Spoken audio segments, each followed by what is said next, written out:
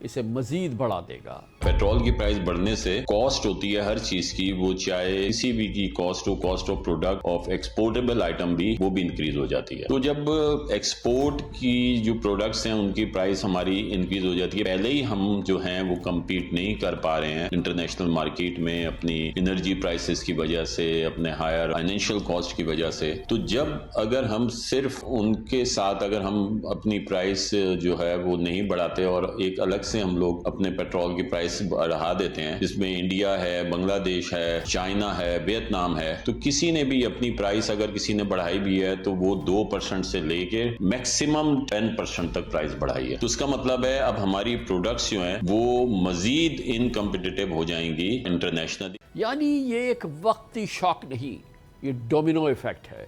Petrol مہنگا ہوگا، transport مہنگی ہوگی، ٹرانسپورٹ مہنگی تو خوراک مہنگی، خوراک مہنگی تو مہنگائی بڑھی، مہنگائی بڑھی تو شرح سود بڑھے گی، شرح سود بڑھے گی تو کاروبار سست ہوگا، کاروبار سست ہوگا تو روزگار متاثر ہوگا۔ مہنگائی کی چکی میں پہلے سے پستے عوام کے لیے یہ صورتحال بھیانک ہے، خوفناک ہے۔ بالکل زیرو ہو گئے سر۔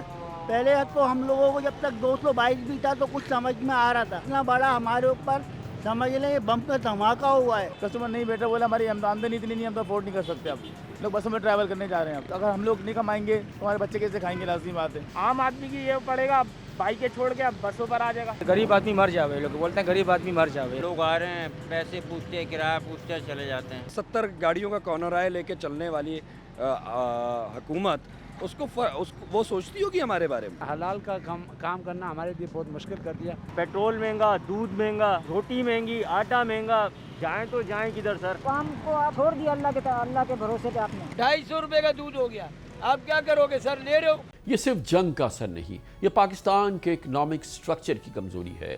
ہماری اکانومی امپورٹڈ تیل پر انحصار کرتی ہے، ہماری ساری ٹرانسپورٹ روڈ بیسڈ ہے، ٹرینز کا سسٹم ہمارے یہاں بہت ہی نہیں کمزور ہے، ہماری پالیسی ری ایکٹیو ہے، پرو ایکٹیو نہیں۔ نتیجہ یہ ہے کہ یہ جھٹکا ہر پاکستانی گھر تک پہنچے گا، چاہے آپ گاڑی نہ رکھتے ہوں، آپ مہنگائی ضرور خریدیں گے، چاہے آپ بزنس نہ کرتے ہوں، آپ اس کے اثرات ضرور محسوس کریں گے۔ آخر میں ایک سوال رہ جاتا ہے، کیا یہ صرف ایک بحران ہے یا ایک وارننگ کہ جب تک ہم انرجی، ٹرانسپورٹ اور اکانومی کے بارے میں نئے طریقے سے نہیں سوچیں گے، ہر گلوبل شاک ہمیں اسی طرح ہلاتا رہے گا۔ اس سبجیکٹ پہ بات کرنے کے لیے آج آن مائی ریڈار کے میرے گیسٹ ہیں ڈاکٹر مفتاح اسماعیل، 2 بار پاکستان کے فائنانس منسٹر رہ چکے ہیں اور ریناؤنڈ اکانومسٹ ہیں۔ بہت بہت شکریہ مفتاح اسماعیل صاحب، آپ نے ہمیں جوائن کیا ہے۔ یہ فرمائیے گا، ایمانداری کی بات تو یہ ہے پولیٹکس سے اوپر کہ بہرحال حکومت کا اس پورے معاملے میں کوئی قصور نہیں ہے، یہ ایک گلوبل ایشو ہے، گلوبل پرابلم ہے، گلوبل کرائسس ہے، وار ہے،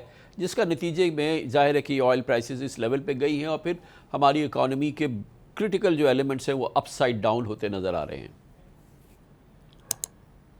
کامران بھائی، سب سے پہلے تو میں بہت خوش ہوں کہ آپ واپس سے پاکستان کے ٹیلی ویژن اسکرینز پہ آ گئے، گو کہ ہم آپ کو نقطے پہ دیکھتے رہے ہیں ڈیجیٹل پہ، لیکن مجھے بڑی خوشی ہے کہ آپ واپس تشریف لے آئے۔ سر، دوسری گزارش ہے کہ جیسے آپ نے ابتدائیے میں فرمایا کہ ہماری پالیسی ری ایکٹیو ہے، پرو ایکٹیو نہیں ہے، تو ہم کسی بھی مشکل کا اچھی طریقے سے مقابلہ نہیں کر سکتے۔ یہ بات آپ کی ایک دم درست ہے کہ پیٹرول کی قیمت جو ہے وہ دنیا بھر میں بڑھی ہے، پاکستان میں نہیں بڑھی ہے، لیکن جس قسم سے ہم نے ری ایکشن کرایا، جس قسم سے حکومت نے ہر دوسرے تیسرے دن اپنی پالیسی چینج کی ہے، جس غلطیاں جو کی ہیں، اس کا خمیازہ تو پاکستان کی قوم بھگت رہی ہے۔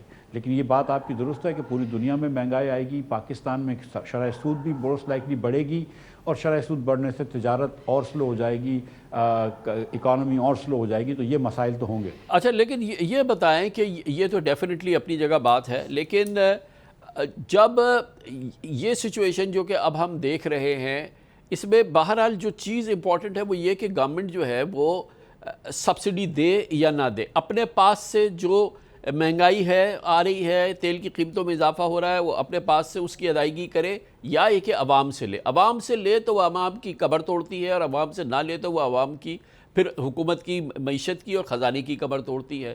تو یہ ایک نو ون سچویشن ہے نا گورنمنٹ کے لیے۔ سر، نو ون سچویشن ہے، لیکن اس کے اندر ہماری غلطی بھی ہو رہی ہے۔ گزارش یہ ہے کہ 70% پاکستان میں جو ڈیزل بنتا ہے وہ پاکستان میں ریفائن خود ہوتا ہے کروڈ آئل سے، اور 30% ہم ڈیزل امپورٹ کرتے ہیں۔ اچھا امپورٹ کی ڈیزل کی قیمت بہت بڑی ہوئی ہے لیکن کروڈ آئل کی قیمت اتنی نہیں بڑی، تو ہماری ریفائنریز اس وقت جو ہیں وہ ایکسیسو پروفٹ کر رہی ہیں. 150 روپیہ مہنگے ڈیزل بیچ رہی ہیں جو کہ ان کا جو کہ ایوریج ریٹ پروفٹ ہوتا تھا اس سے زیادہ بیچ رہی ہیں. تو حکومت کو چاہیے تھا کہ یا تو اس کو کمپلیٹلی ڈی ریگولیٹ کر دیتے. حکومت کے پاس پی ایس او ان کی اپنی ہے، ان کے پاس پی آر ایل میں میجورٹی ہے، ان کے پاس پارکو میں میجورٹی ہے، تو وہ مارکیٹ کو سنبھال بھی سکتی تھی. یا حکومت یہ اگر ڈی ریگولیٹ نہیں کرتی تو اس وقت جو مہنگا ڈیزل آیا ہے ان کو ڈائریکٹ کمپنسیٹ کرے اور اس وقت 150 روپیہ یا 100 روپیہ ڈیزل سستا بکوائے. تو حکومت نے ایک فنڈامنٹل ایرر کیا ہے یہاں پہ سیکنڈ ایرر کیا ہے اس پالیسی میں. 7 مارچ کو انہوں نے پہلا ایرر کیا تھا جب انہوں نے ٹیکس نہیں بڑھایا تھا اور ایک فضول پروفٹ دے دیا تھا، جبکہ بات آپ کی 15 دن کی ہوتی تھی. آپ 7 دن پہ آئے لیکن بیچ پیریڈ میں آ گئے اور آپ نے فضول آئل مارکیٹنگ کمپنیز کو پروفٹ دیا. تو 2 حکومت نے غلطیاں کی ہیں. تو یہ بات درست ہے آپ کی کہ حکومت جو ہے وہ نو ون سچویشن میں ہے. آپ اگر 480 یا 500 روپے ڈیزل ہوتا تو 100 روپے ہی کم ہوتا، پھر بھی بہت زیادہ ہوتا. اس پہ حکومت کا قصور نہیں ہے، لیکن حکومت پالیسیز تو بہتر کر سکتی تھی. میں سمجھتا ہوں کہ پالیسی میں حکومت کی اب حکم ہے. لیکن کنفیوژن نظر آیا اوور آل کہ حکومت کی سمجھ میں نہیں آیا، کیونکہ پہلے تو پرائس بڑھائی پھر خاطر خواہ نہیں بڑھائی، کیونکہ بیسک یہ ہے کہ کتنے کی خرید رہے ہیں اور کتنے کا آپ بیچ رہے ہیں. تو باٹم لائن یہ ہے. پھر آپ نے دوبارہ جب شور ہوا اور سبسڈی بے پناہ ہوئی اور بوجھ ناقابل برداشت ہوا تو آپ نے ایک بڑی جو ہے انکریز کی. پھر آپ نے اور بڑی انکریز کی اور جب دیکھا کہ یہ تو ٹو مچ ہو گیا پھر اگلے ہی دن 24 گھنٹے میں اس کو ریورس کیا. تو یہ جو ایک اوور آل کنفیوژن ہے یہ اپنی جگہ ہے. اور یہ جو ریورسل ہوا اس سے جو گیپ پیدا ہوا تو اگین یہ سبسڈی کی مد میں ہی جائے گا نا. دیکھیے کامران بھائی، حکومت کی پالیسی 27 مارچ کو شہباز شریف صاحب نے تقریر فرمائی تھی. اس میں انہوں نے کہا تھا کہ حکومت بوجھ برداشت کرے گی. ہم نے بڑی آسٹیرٹی کے قصے سنے تھے کہ 60% جو ہے وہ حکومت پیٹرول کم استعمال کرے گی، 50% جو ہے وہ گاڑیاں پول کی بند کر دی جائیں گی وغیرہ وغیرہ. مطلب یہ ایک لمبی لسٹ تھی 20 چیزوں کی آسٹیرٹی کی. یہ 27 مارچ کو ہوا. 30 مارچ کو 31 مارچ کو جو ہے وہ ساری پالیسی الٹی ہو گئی اور آپ نے کہا کہ نہیں ہم 184 روپے ڈیزل پہ بڑھا رہے ہیں، 138 روپے پہ بڑھا رہے ہیں. اس کے بعد ہم جیسے لوگوں نے نشاندہی کہی کہ جو آپ کے نیا پیٹرول کی قیمت ہے اس پہ 40% ٹیکس ہے. جب آپ نے 454 روپے پرائس رکھے تو اس میں 187 روپے ٹیکس تھا. اور آپ یہ کیا کر رہے ہیں؟ اگر آپ ڈیزل پہ ٹیکس کم کر رہے ہیں اتنا ہی پیٹرول پہ بڑھا رہے ہیں تو کوئی آپ احسان نہیں فرما رہے، بلکہ کیونکہ پیٹرول بہت زیادہ بکتا ہے ڈیزل سے تو آپ تو زیادہ ریونیو جمع کر رہے ہیں. تو اس کے بعد دوسرے دن شہباز شریف صاحب خود تقریر کرنے آئے، خود پالیسی چینج کری.